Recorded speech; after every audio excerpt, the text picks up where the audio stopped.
Ky'ettaka nsuubira tekirina kubuusabuusa mu ggwanga lyonna Uganda naddala wano mu Buganda region. Ekizibu ky'ettaka kisibukira ddala ku ndagaano y'Olukumi-9. Endagaano eyo obuwaayiro obusinga bwawasibwayo ne busibwa mu mateeka gonna ge tutambuliramu, ate era abamu ne babumisuzinga. Abantu baffe tebategeera bulungi constitution bwe yalambika etteeka erya lease ani alina oddifuna era alifuna atya. Freehold, omuntu okufunako ekyapa ani alina okufuna ekyapa ku freehold era alina kukifuna atya. Emitendera gyonna wadde nga mwegiri mu tteeka, naye abantu balwawo okutegeera n'okumanyisibwa obuwaayiro bwonna obuli mu tteeka ly'ettaka. Bwe kituuka ku Mailoland, omuntu ye bw'abeera n'ekyapa aba amanyi alina Katonda, so nga ate etteeka kweriri okuteekawo obwenkanya wakati we nannyini kibanja ne nannyini ttaka.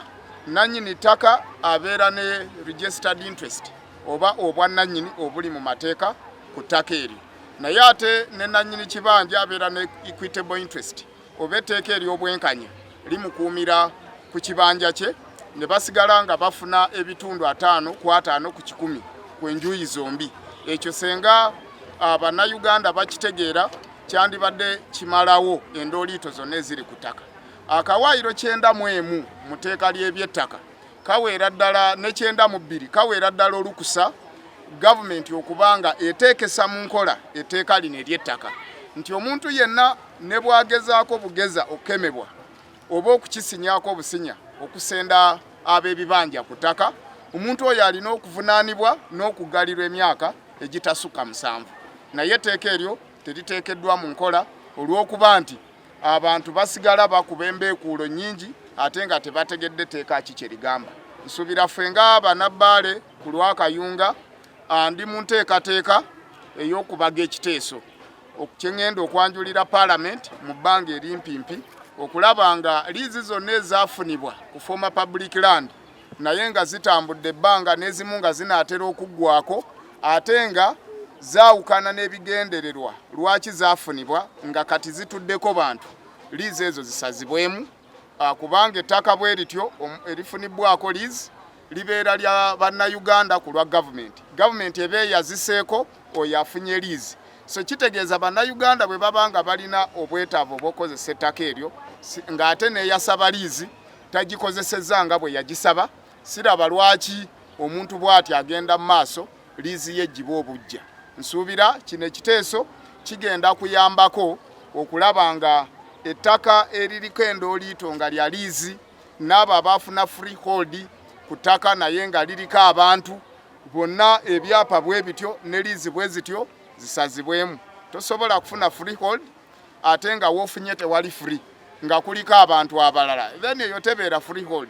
Tosobola kufuna freehold nga tomanyi neighbour ani aba akusayiningidde ku foomu ezo ezikuwa olukusa okufuna freehold.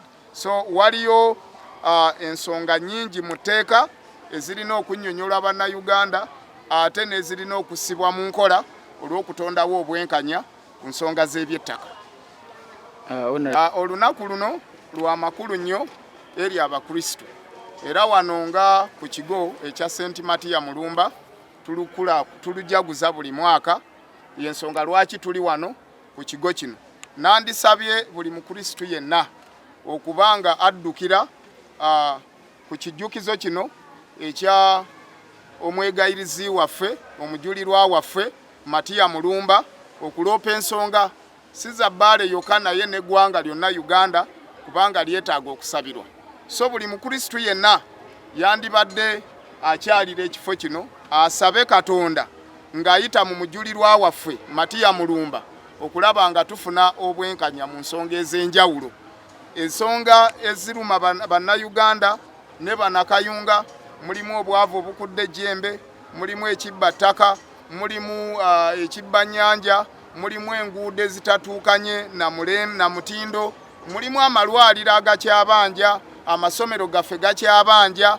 Ebyo byonna bw'oba obitunuulidde gavumenti eyinza okubikolako, naye ate twetaagamu n'eddoboozi ly'abajulirwa eri Katonda okulaba nga abika ku Uganda omukono gwe ogw'ekisa okugaziya ebyenfuna, okutumbula ebyenfuna, okutwongera obukuumi n'okutuwa obulamu okulaba nga tutuukira ddala ku kinyusi kyennyini ekikulu eky'olunaku luno.